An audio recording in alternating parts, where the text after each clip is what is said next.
मैं जनाब 1 मिनट वास्ते सोचा कि चलो सुबह दे लांगे, मगरब हो गई है। फिर मैं क्या गल तो वो ना रही कि जेड़े नीयत दे नाल रब कोलों मंगया वो नीयत ते ना रही। मैं जनाब वो पैसे फड़े ये कह के कि या अल्लाह अज साडी इज्जत दा मामला है ते अल्लाह ते मैनू जड़ा ना पर्ची दे दिओ वसूली दी। ते उन्हें कहा हाजी साहब ने कि यार उन्हें तेरे नाल मजाक किया होना है, लेकिन उन्हें तेरे नाल ही सानू कोई पर्ची नहीं दी। मैं कहा नहीं हाजी साहब अल्लाह कोलों मंगे ने पैसे ते अल्लाह ताला ने अता किते ने। बिस्मिल्लाहिर्रहमानिर्रहीम। दोस्तों अस्सलाम वालेकुम। अल्लाह ताला तुहानू सब नू सेहत और तंदुरुस्ती वाली लंबी जिंदगी दे, आमीन सुमा आमीन। दोस्तों अज फुरसत बैठे हैं, अपने माँ और बाप की बड़ी याद आ रही सी ते उन्हां दी याद ने जो बड़ा ज़्यादा सताया तो फिर कोशिश की कि उन्हां दियां कबरां दे उत्ते जाके दुआए खैर भी की जाए और जिहड़ी दिल दे विच एक उलझन बनी है मुमकिन है वो भी दूर हो जाए। इस नज़रिए दे नाल मैं कब्रस्तान आया दुआए खैर करने वास्ते। ए पिछे तुहानू नज़र आ रही ने कि कबरां दे कतबे नज़र आ रहे ने और कबरां भी नज़र आ रही ने। ते दुआए खैर करन दे दौरान एक अपनी ऐसी आप बीती याद आई तो कोशिश करन लगा वां कि मैं वो तुहाडे नाल शेयर कर लवां।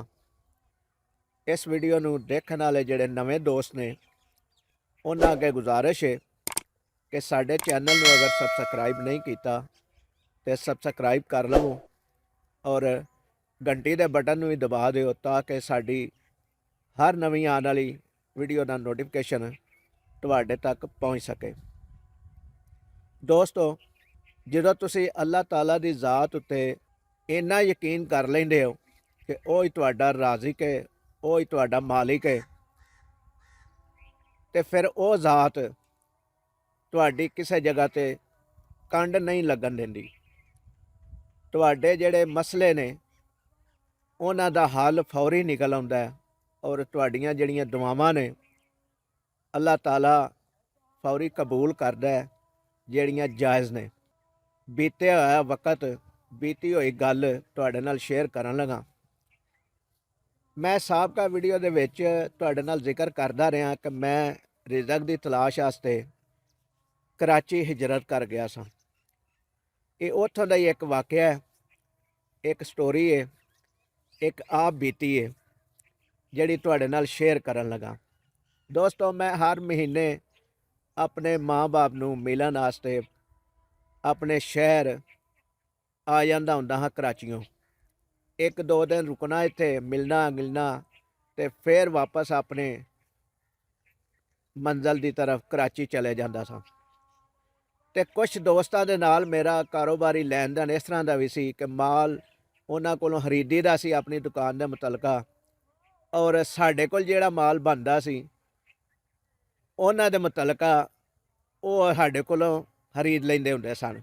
कोशिश करनी है कि जिन्हां जिन्हां दे नाल मेरी ये आप बीती तुहाडे नाल शेयर करना चाह रहा उन्हां दे मैं नाम भी लवां, उन्हां कंपनियां दे नाम भी लवां ताकि तुहानू सही तरीके दे नाल जिहड़ी मेरी गलबात है ना वो समझ आ जाए। दोस्तों मुल्तान शहर दे विच एक बड़ी वड्डी कंपनी सी जिहदा नाम सी अली टैक्स। ये मैं गल तुहानू तकरीबन सुना रहा 1994 की। ते उन्हां दे नाल साडा कुछ मामला तो लैन देन दे चल गए क्योंकि कंपनियां अपने शोरूम भी बनांदियां ने मार्केटां दे विच ताकि अपनी जिहड़ी प्रोडक्ट उन्हां नू सेल करन वास्ते या उन्हां दी तशहीर वास्ते या लोकां नू दस्सण वास्ते कि असीं यह प्रोडक्ट बनाने आ और इहदा समझ लो कि साडे कोलों तुसीं हर वक्त खरीद सकदे हो। और उस प्रोडक्ट दे मुतलका दूसरियां कंपनियां दे भी माल और रख लेंदे ने थोड़े थोड़े ताकि जेड़े कारोबारी तरीकेकार है उहदे मुताबक वो अपने शोरूम नू चला सकन। ਮੇਰਾ ਜਦਕਿ ਬਿਜ਼ਨਸ ਸੀ, ਸਾਡੇ ਆਪਣੇ ਆਬਾਈ ਸ਼ਹਿਰ ਦੇ ਵਿੱਚ ਦਰੀ ਫੈਕਟਰੀ ਸੀ, ਦਰੀਆਂ ਦਾ ਕਾਰੋਬਾਰ ਸੀ, ਮਸਜਿਦ ਦੀਆਂ ਸਫਾਂ ਵੀ ਬਣਦੀਆਂ ਹਨ, ਸਾਡੇ ਕੋਲ ਫਰਸ਼ੀ ਦਰੀਆਂ ਵੀ ਬਣਦੀਆਂ ਸਨ। ਅਤੇ ਉਹ ਸਾਡੇ ਕੋਲੋਂ ਆਲੀਟੈਕਸ ਦਾ ਜਿਹੜਾ ਨੁਮਾਇੰਦਾ ਸੀ ਉਹਨਾਂ ਦਾ ਉਸ ਵਕਤ ਦਾ, ਉਹਨਾਂ ਦਾ ਨਾਂ ਸੀ ਗਾਲਬਨ ਤਨਵੀਰ ਸਾਹਿਬ। ਉਹ ਮੇਰੇ ਕੋਲ ਖਰੀਦ ਲੈਂਦੇ ਹਨ ਮਸਜਿਦ ਦੀਆਂ ਸਫਾਂ ਔਰ ਦਰੀਆਂ ਵਗੈਰਾ, ਲੇਕਿਨ ਉਹਦੇ ਬਦਲੇ 'ਚ ਮੈਂ ਉਹਨਾਂ ਕੋਲ ਜਿਹੜੇ ਉਹਨਾਂ ਦੇ ਅਲੀਟੈਕਸ ਦੇ ਨਾਂ ਦੀਆਂ ਬੈੱਡ ਸ਼ੀਟਾਂ, ਜਾਇਨਮਾਜ਼ ਵਗੈਰਾ ਜਿਹੜੀਆਂ ਉਹਨਾਂ ਕੋਲ ਬਣਦੀਆਂ ਹੁੰਦੀਆਂ ਹਨ, ਮੈਂ ਉਹਨਾਂ ਕੋਲੋਂ ਖਰੀਦ ਲੈਂਦਾ ਹੁੰਦਾ ਸਾਂ। ਇਸ ਤਰ੍ਹਾਂ ਸਾਡਾ ਸਿਲਸਿਲਾ ਚੱਲ ਰਿਹਾ ਸੀ। ਲੇਕਿਨ ਇੱਕ ਦਫਾ ਇਸ ਤਰ੍ਹਾਂ ਹੋਇਆ ਕਿ ਮੈਂ ਪੰਜਾਬ ਤੋਂ ਜਦੋਂ ਕਰਾਚੀ ਪਹੁੰਚਿਆ ਅਤੇ ਤਨਵੀਰ ਸਾਹਿਬ ਮੈਨੂੰ ਮਿਲੇ। ਫਸਟ ਪਹਿਲੇ ਦਿਨ ਹੀ ਜਿਸ ਦਿਨ ਮੈਂ ਕਰਾਚੀ ਪਹੁੰਚਿਆ, ਗਾਲਬਨ ਮੈਂ ਤਕਰੀਬਨ 12-1 ਵਜੇ ਕਰਾਚੀ ਪਹੁੰਚ ਜਾਂਦਾ ਹੁੰਦਾ ਹਾਂ। ਤਰੀਕਾਕਾਰ ਇਹ ਸੀ ਕਿ ਮੈਂ ਆਰਾਮ ਘੱਟ ਕਰਦਾ ਸਾਂ ਅਤੇ ਆਪਣੀ ਦੁਕਾਨ 'ਤੇ ਜਾ ਕੇ ਬਹਿੰਦਾ ਹਾਂ। ਸੋਚਦਾ ਹਾਂ ਕਿ ਘਰ ਜਾ ਕੇ ਵੀ ਆਰਾਮ ਹੀ ਕਰਨਾ ਨਾ, ਅਤੇ ਬਿਹਤਰ ਹੈ ਕਿ ਦੁਕਾਨ 'ਤੇ ਤਾਂ ਚਲੋ ਥੋੜ੍ਹਾ ਜਿਹਾ ਆਰਾਮ ਹੀ ਕਰ ਲਾਂਗੇ, ਨਾਲੇ ਦੁਕਾਨਦਾਰੀ ਖੋਲ੍ਹ ਲਾਂਗੇ। ਤਨਵੀਰ ਸਾਹਿਬ ਮੈਨੂੰ ਕਹਿੰਦੇ ਨੇ, ਸ਼ਬੀਰ ਸਾਹਿਬ ਇਸ ਦਫਾ ਸਾਨੂੰ ਪੈਸਿਆਂ ਦੀ ਜ਼ਰੂਰਤ ਹੈ, ਅਸੀਂ ਮਾਲ ਤੁਹਾਡੇ ਕੋਲ ਨਹੀਂ ਖਰੀਦਾਂਗੇ, ਮਾਲ ਦੇ ਬਦਲੇ 'ਚ ਸਾਡਾ ਜਿਹੜਾ ਹਿਸਾਬ ਹੈ ਸਾਨੂੰ ਉਹ ਦੇ ਦਿਓ। ਅਤੇ ਮੈਂ ਉਹਨਾਂ ਨੂੰ ਕਿਹਾ, ਜਨਾਬ ਅੱਜ ਹੀ ਤਾਂ ਮੈਂ ਪੰਜਾਬ ਤੋਂ ਆਇਆ ਵਾਂ, ਔਰ ਤੁਹਾਨੂੰ ਪਤਾ ਹੈ ਕਿ ਜਦੋਂ ਬੰਦਾ ਘਰ ਜਾਂਦਾ ਹੈ ਅਤੇ ਵਾਪਸੀ ਆਉਂਦਾ ਅਤੇ ਖਾਲੀ ਜੇਬ ਵੀ ਆਉਂਦਾ ਹੈ, ਖਰਚਾ ਹੀ ਜੇਬ ਵਿੱਚ ਹੁੰਦਾ ਹੈ, ਲਿਹਾਜ਼ਾ ਮੈਂ ਲੈਣ ਦੇਣ ਤੁਹਾਡੇ ਨਾਲ ਨਹੀਂ ਕਰ ਸਕਦਾ, ਅਗਲੇ ਮਹੀਨੇ ਕਰ ਲਾਂਗੇ। ਲੇਕਿਨ ਉਹਨਾਂ ਆਖਿਆ ਕਿ ਮੈਨੂੰ ਇਹ ਗੱਲ ਕਰਨ ਦੀ ਜ਼ਰੂਰਤ ਇਸ ਲਈ ਪੇਸ਼ ਆਈ ਹੈ ਕਿ ਮੈਂ ਕਰਾਚੀ ਸ਼ਹਿਰ ਦੇ ਵਿੱਚ ਜਿਨ੍ਹਾਂ ਦੇ ਨਾਲ ਲੈਣ ਦੇਣ ਕਰਨਾ ਵਾ, ਮਟੀਰੀਅਲ ਦੇ ਰਾਹ ਮਟੀਰੀਅਲ ਜਿਹੜਾ ਜਿਨ੍ਹਾਂ ਕੋਲ ਖਰੀਦਣਾ, ਅਸੀਂ ਐਤਕਾਂ ਉਹਨਾਂ ਨੂੰ ਪੇਮੈਂਟਾਂ ਕਰਨੀਆਂ ਨੇ, ਲਿਹਾਜ਼ਾ ਉਸ ਬੇਸ ਦੇ ਉੱਤੇ ਅਸੀਂ ਤੁਹਾਡੇ ਕੋਲ ਮਾਲ ਨਹੀਂ ਲੈਣਾ ਮਾਲ ਦੇ ਬਦਲੇ, ਲਿਹਾਜ਼ਾ ਸਾਨੂੰ ਪੇਮੈਂਟ ਚਾਹੀਦੀ ਹੈ, ਉਹ ਤੁਸੀਂ ਸਾਨੂੰ ਅਨਾਇਤ ਕਰ ਦਿਓ। ਅਤੇ ਮੈਂ ਉਹਨਾਂ ਨੂੰ ਕਿਹਾ ਕਿ ਠੀਕ ਹੈ, ਚਲੋ ਸ਼ਾਮ ਤੱਕ ਦੇਖੋ।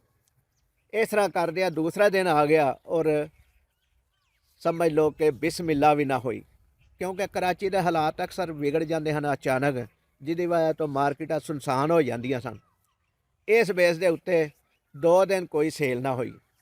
ਉਹਨੇ ਕਿਹਾ ਕਿ ਜਨਾਬ ਇਸ ਤਰ੍ਹਾਂ ਹੈ ਕਿ ਫਿਰ ਤੁਸੀਂ ਇਸ ਤਰ੍ਹਾਂ ਕਰਿਆ ਜੇ ਕਿ 2-3 ਦਿਨ ਦੇ ਵਕਫੇ 'ਤੇ ਨਾ ਫਲਾਂ ਹਾਜੀ ਸਾਹਿਬ ਨੂੰ, ਹਾਜੀ ਸਾਲੇ ਸਾਹਿਬ ਸਨ, ਹੁਣ ਪਤਾ ਨਹੀਂ ਅੱਲਾਹ ਤਾਲਾ ਨੇ ਉਹਨਾਂ ਨੂੰ ਸਿਹਤ ਵਾਲੀ ਜ਼ਿੰਦਗੀ ਦਿੱਤੀ ਹੈ ਜਾਂ ਦੁਨੀਆ ਤੋਂ ਰੁਖਸਤ ਹੋ ਗਏ ਨੇ, ਲੇਕਿਨ ਉਸ ਵਕਤ ਵੀ ਬਜ਼ੁਰਗ ਸਨ, 1994-95 ਦੀ ਗੱਲ ਜਦੋਂ ਦੀ ਕਰ ਰਿਹਾ ਮੈਂ, ਅਤੇ ਉਹਨਾਂ ਨੂੰ ਦੇ ਦਿਆ ਜੇ। ਮੈਂ ਕਿਹਾ ਜਨਾਬ ਮੈਂ ਵਾਅਦਾ ਨਹੀਂ ਕਰਦਾ, ਕਿਉਂਕਿ ਮੇਰੀ ਕੋਸ਼ਿਸ਼ ਹੁੰਦੀ ਹੈ ਕਿ ਜਿਹੜਾ ਮੈਂ ਵਾਅਦਾ ਕਰ ਲਵਾਂ ਉਹਦੇ ਉੱਤੇ ਅਮਲ ਜ਼ਰੂਰ ਕਰਾਂ ਔਰ ਪੂਰਾ ਕਰਾਂ, ਕੋਸ਼ਿਸ਼ ਕਰਨਾ ਵਾ, ਕਿਉਂਕਿ ਮੇਰੀ ਜ਼ਬਾਨ ਦੇ ਵਿੱਚ ਝੂਠ ਦੇ ਲਫ਼ਜ਼ ਘੱਟ ਆਉਂਦੇ ਨੇ। ਉਹਨਾਂ ਇਸਰਾਰ ਕੀਤਾ, ਬਹੁਤ ਇਸਰਾਰ ਕੀਤਾ, ਅਤੇ ਮੈਂ ਉਹਨਾਂ ਅੱਗੇ ਇਕਰਾਰੀ ਹੋ ਗਿਆ ਕਿ ਮੈਂ ਚਲੋ ਠੀਕ ਹੈ 3 ਦਿਨ ਬਾਅਦ ਜਿਹੜਾ ਨਾ ਹਾਜੀ ਸਾਹਿਬ ਨੂੰ ਪਰਚੀ ਦੇ ਮੁਤਾਬਕ ਪੈਸੇ ਤੁਹਾਡੇ ਦੇ ਦਿਆਂਗਾ, ਤੁਸੀਂ ਉਹਨਾਂ ਨੂੰ ਮੇਰੇ ਨਾਲ ਹੀ ਪਰਚੀ ਦੇ ਦਿਓ। ਉਹਨਾਂ ਕਿਹਾ ਠੀਕ ਹੈ। 3 ਦਿਨ ਮਜ਼ੀਦ ਗੁਜ਼ਰ ਗਏ, ਮੈਨੂੰ ਕਰਾਚੀ ਪਹੁੰਚਿਆਂ 5 ਦਿਨ ਹੋ ਗਏ ਸੀ, ਔਰ 5 ਦਿਨਾਂ ਦੇ ਵਿੱਚ ਦੁਕਾਨਦਾਰੀ ਦੀ ਸੇਲ ਬਿਲਕੁਲ ਜ਼ੀਰੋ ਰਹੀ। ਜਿਸ ਦਿਨ ਦਾ ਵਾਅਦਾ ਸੀ ਉਸ ਦਿਨ ਜਦੋਂ ਦੁਕਾਨ ਖੋਲ੍ਹੀ ਅਤੇ ਮੈਂ ਅੱਲਾਹ ਤਾਲਾ ਅੱਗੇ ਦੁਆ ਕੀਤੀ, ਯਾ ਅੱਲਾ ਅੱਜ ਵਾਅਦਾ ਹੈ, ਯਾ ਅੱਲਾ ਪਾਕ ਤੁਸੀਂ ਇਨਸਾਨਾਂ ਦੇ ਵਾਅਦੇ ਪੂਰੇ ਕਰਨ ਵਿੱਚ ਮਦਦ ਕਰਦੇ ਹੋ, ਔਰ ਦਿਲਾਂ ਦੇ ਭੇਦ ਵੀ ਤੁਸੀਂ ਹੀ ਜਾਣਦੇ ਹੋ, ਲਿਹਾਜ਼ਾ ਅੱਜ ਮੇਰੀ ਇੱਜ਼ਤ ਦਾ ਮਾਮਲਾ ਹੈ, ਮੇਰੀ ਜ਼ਬਾਨ ਦਾ ਮਾਮਲਾ ਹੈ, ਜਿਹੜਾ ਮੈਂ ਵਾਅਦਾ ਕੀਤਾ ਹੈ ਉਹਦਾ ਮਾਮਲਾ ਹੈ, ਅਤੇ ਰਹਿਮਤ ਤੁਹਾਡੀ ਦਾ ਤਲਬਗਾਰ ਹਾਂ। ਇਹ ਦੁਆ ਕਰਕੇ ਮੈਂ ਦੁਕਾਨ ਖੋਲ੍ਹੀ, ਔਰ ਦੁਕਾਨ ਖੋਲ੍ਹੀ ਅਤੇ ਜ਼ੋਹਰ ਦੀ ਨਮਾਜ਼ ਦਾ ਟਾਈਮ ਹੋਇਆ ਅਤੇ ਇੱਕ ਗਾਹਕ ਆ ਗਿਆ। ਉਹਨਾਂ ਮੇਰੇ ਕੋਲੋਂ ਸਮਾਨ ਥੋੜ੍ਹਾ ਜਿਹਾ ਖਰੀਦਿਆ, 2-3 ਹਜ਼ਾਰ ਰੁਪਏ ਦਾ, 5-6 ਹਜ਼ਾਰ ਰੁਪਇਆ ਮੈਂ ਸ਼ਾਇਦ ਤਕਰੀਬਨ ਦੇਣਾ, 6,000 ਰੁਪਇਆ, ਔਰ 3,000 ਦਾ ਉਸ ਬੰਦੇ ਨੇ ਮੇਰੇ ਕੋਲ ਸਮਾਨ ਖਰੀਦ ਲਿਆ। ਔਰ ਖਰੀਦ ਕੇ ਉਹਨੇ ਕਿਹਾ ਕਿ ਮੈਨੂੰ ਜਿੰਨੀ ਜ਼ਰੂਰਤ ਸੀ ਇਹਦਾ ਬਿੱਲ ਬਣਾਓ ਅਤੇ ਪੈਸੇ ਲਵੋ, ਔਰ ਸਮਾਨ ਮੇਰਾ ਪਿਆ ਰਹਿਣ ਦਿਓ, ਜਦੋਂ ਮੈਂ ਸੁਜ਼ੂਕੀ ਆਪਣੀ ਲੋਡ ਕਰਾਂਗਾ ਬਾਕੀ ਦੁਕਾਨਦਾਰਾਂ ਕੋਲੋਂ ਵੀ ਖਰੀਦਦਾਰੀ ਕਰਕੇ ਅਤੇ ਉਸ ਵਕਤ ਮੈਂ ਤੁਹਾਡੇ ਕੋਲੋਂ ਵੀ ਚੁੱਕ ਲਾਂਗਾ। ਇਹ ਕਰਦਿਆਂ ਕਰਦਿਆਂ ਮਗਰਬ ਦੇ ਕਰੀਬ ਜਿਹੜਾ ਨਾ ਟਾਈਮ ਹੋ ਗਿਆ, ਅਤੇ ਮੈਂ ਕਿਹਾ ਯਾ ਅੱਲਾ ਵਾਅਦਾ ਤਾਂ ਪੂਰਾ ਹੁੰਦਾ ਨਜ਼ਰ ਨਹੀਂ ਆ ਰਿਹਾ, ਅਤੇ ਤੂੰ ਹੀ ਹੈ ਰਾਜ਼ਕ ਓ ਮਾਲਿਕ, ਔਰ ਤੇਰੇ ਹੀ ਅਸੀਂ ਦਿੱਤਾ ਹੋਇਆ ਰਿਜ਼ਕ ਖਾਂਦੇ ਹਾਂ, ਔਰ ਤੇਰੀ ਵਜ੍ਹਾ ਤੋਂ ਹੀ ਸਾਡਾ ਅੱਜ ਇਹ ਮਕਾਮ ਹੈ, ਔਰ ਤੂੰ ਹੀ ਸਾਨੂੰ ਰਿਜ਼ਕ ਦੇਣ ਵਾਲਾ। ਤੇ ਵਾਅਦਾ ਖਿਲਾਫੀ ਹੋਣ ਦੇ ਕਰੀਬ ਹੈ, ਮਗਰਬ ਹੋਣ ਵਾਲੀ ਹੈ। ਉਹ ਹੀ ਦੁਕਾਨਦਾਰ ਆਇਆ ਜਿਹਨੇ ਮੇਰੇ ਕੋਲੋਂ ਮਾਲ ਲਿਆ ਸੀ, ਤੇ ਉਹ ਮੈਨੂੰ ਆ ਕੇ ਕਹਿੰਦਾ ਸ਼ਬੀਰ ਸਾਹਿਬ ਨਮਾਜ਼ ਪੜ੍ਹੀ ਹੈ, ਤੇ ਲੇਕਿਨ ਦਿਲ ਦੇ ਵਿੱਚ ਇਹ ਗੱਲ ਆ ਰਹੀ ਹੈ ਕਿ ਮੈਂ ਤੁਹਾਡੇ ਕੋਲੋਂ ਸਮਾਨ ਹੋਰ ਖਰੀਦ ਲਵਾਂ, ਜਦਕਿ ਮੈਨੂੰ ਜ਼ਰੂਰਤ ਕੋਈ ਨਹੀਂ ਹੈ, ਲੇਕਿਨ ਮੇਰਾ ਦਿਲ ਕਹਿੰਦਾ ਕਿ ਮੈਂ ਤੁਹਾਡੇ ਕੋਲ ਸਮਾਨ ਹੋਰ ਖਰੀਦ ਲਵਾਂ। ਇਸ ਤਰ੍ਹਾਂ ਕਰਦਿਆਂ ਉਹਨੇ ਮੇਰੇ ਕੋਲ 3000 ਦਾ ਹੋਰ ਸਮਾਨ ਖਰੀਦਿਆ ਔਰ 6000 ਰੁਪਇਆ ਮੇਰੇ ਕੋਲ ਸੇਲ ਹੋ ਗਈ। ਉਹ 6000 ਦੀ ਹੋਈ ਪਰਚੀ ਸੀ ਜਿਹੜੀ ਮੈਂ ਉਸ ਦੁਕਾਨ ਤੇ ਦੇਣੀ ਸੀ ਹਾਜੀ ਸਾਲੇ ਸਾਹਿਬ ਦੇ, ਤਨਵੀਰ ਸਾਹਿਬ ਦੇ ਮੁਤਾਬਕ, ਅਲੀ ਟੈਕਸ ਵਾਲਿਆਂ ਦਾ ਜਿਹੜਾ ਨੁਮਾਇੰਦਾ ਸੀ। ਮੈਂ ਜਨਾਬ 1 ਮਿੰਟ ਵਾਸਤੇ ਸੋਚਿਆ ਕਿ ਚਲੋ ਸੁਬਾਹ ਦੇ ਲਾਂਗੇ, ਮਗਰਬ ਹੋ ਗਈ ਹੈ। ਫਿਰ ਮੈਂ ਕਿਹਾ ਗੱਲ ਤੇ ਉਹ ਨਾ ਰਹੀ ਕਿ ਜਿਹੜੇ ਨੀਅਤ ਦੇ ਨਾਲ ਰੱਬ ਕੋਲੋਂ ਮੰਗਿਆ ਉਹ ਨੀਅਤ ਤੇ ਨਾ ਰਹੀ। ਮੈਂ ਜਨਾਬ ਉਹ ਪੈਸੇ ਫੜੇ ਤੇ ਹਾਜੀ ਸਾਲੇ ਸਾਹਿਬ ਦੀ ਦੁਕਾਨ ਤੇ ਚਲਾ ਗਿਆ ਪੈਸੇ ਲੈ ਕੇ। ਤੇ ਹਾਜੀ ਸਾਲੇ ਸਾਹਿਬ ਨੂੰ ਜਦੋਂ ਮੈਂ ਕਿਹਾ ਕਿ ਹਾਜੀ ਸਾਹਿਬ ਇਹ ਤਨਵੀਰ ਸਾਹਿਬ ਦੀ ਪਰਚੀ ਹੈ ਮੇਰੇ ਨਾਂ ਦੀ 6000 ਦੀ, ਤੇ ਉਹ ਇਹ ਪੈਸੇ ਵਸੂਲ ਕਰੋ ਤੇ ਮੈਨੂੰ ਜਿਹੜਾ ਨਾ ਪਰਚੀ ਦੇ ਦਿਓ ਵਸੂਲੀ ਦੀ। ਤੇ ਉਹਨਾਂ ਕਿਹਾ ਹਾਜੀ ਸਾਹਿਬ ਨੇ ਕਿ ਯਾਰ ਉਹਨੇ ਤੇਰੇ ਨਾਲ ਮਜ਼ਾਕ ਕੀਤਾ ਹੋਣਾ, ਲੇਕਿਨ ਉਹਨੇ ਤੇਰੇ ਨਾਂ ਦੀ ਸਾਨੂੰ ਕੋਈ ਪਰਚੀ ਨਹੀਂ ਦਿੱਤੀ। ਮੈਂ ਕਿਹਾ ਨਹੀਂ ਹਾਜੀ ਸਾਹਿਬ, ਅੱਲਾ ਕੋਲੋਂ ਮੰਗੇ ਨੇ ਪੈਸੇ ਤੇ ਅੱਲਾਹ ਤਾਲਾ ਨੇ ਅਤਾ ਕੀਤੇ ਨੇ, ਮੇਰੇ ਨਾਂ ਦੀ ਪਰਚੀ ਨਹੀਂ ਵੀ ਤੇ ਤੁਸੀਂ ਵਸੂਲੀ ਦੀ ਪਰਚੀ ਦੇ ਦਿਓ ਔਰ ਪੈਸੇ ਰੱਖ ਲਓ ਕੋਲ। ਤੇ ਹਾਜੀ ਸਾਹਿਬ ਨੇ ਫਿਰ ਉਹ ਪੈਸੇ ਰੱਖੇ। ਫਿਰ ਮੈਂ ਤਨਵੀਰ ਸਾਹਿਬ ਨਾਲ ਰਾਬਤਾ ਕੀਤਾ ਕਿ ਪੈਸੇ ਤੁਹਾਡੀ ਦੇ ਦਿੱਤੇ ਨੇ, ਤੇ ਉਹ ਵੀ ਅੱਗੋਂ ਹੱਸ ਕੇ ਕਹਿੰਦੇ ਨੇ ਸ਼ਬੀਰ ਸਾਹਿਬ ਮੈਂ ਤੇ ਤੁਹਾਡੇ ਨਾਲ ਮਜ਼ਾਕ ਕੀਤਾ ਸੀ, ਲੇਕਿਨ ਤੁਸਾਂ ਦੇ ਦਿੱਤੇ ਨੇ ਪੈਸੇ, ਚਲੋ ਕੋਈ ਨਹੀਂ, ਤੁਹਾਡੇ ਨਾਂ ਦੀ ਮੈਂ ਪਰਚੀ ਨਹੀਂ ਸੀ ਦਿੱਤੀ। ਤੇ ਦੋਸਤੋ ਇਹ ਥੋੜ੍ਹੀ ਜਿਹੀ ਸਟੋਰੀ ਸੁਣਾਉਣ ਦਾ ਮਕਸਦ ਇਹ ਵੇ ਕਿ ਜਦੋਂ ਤੁਸੀਂ ਅੱਲਾ ਤੇ ਤਵੱਕਲ ਕਰ ਲੈਂਦੇ ਹੋ, ਅੱਲਾ ਕੋਲੋਂ ਮੰਗ ਲੈਂਦੇ ਹੋ ਇਹ ਕਹਿ ਕੇ ਕਿ ਯਾ ਅੱਲਾ ਅੱਜ ਸਾਡੀ ਇੱਜ਼ਤ ਦਾ ਮਾਮਲਾ ਹੈ,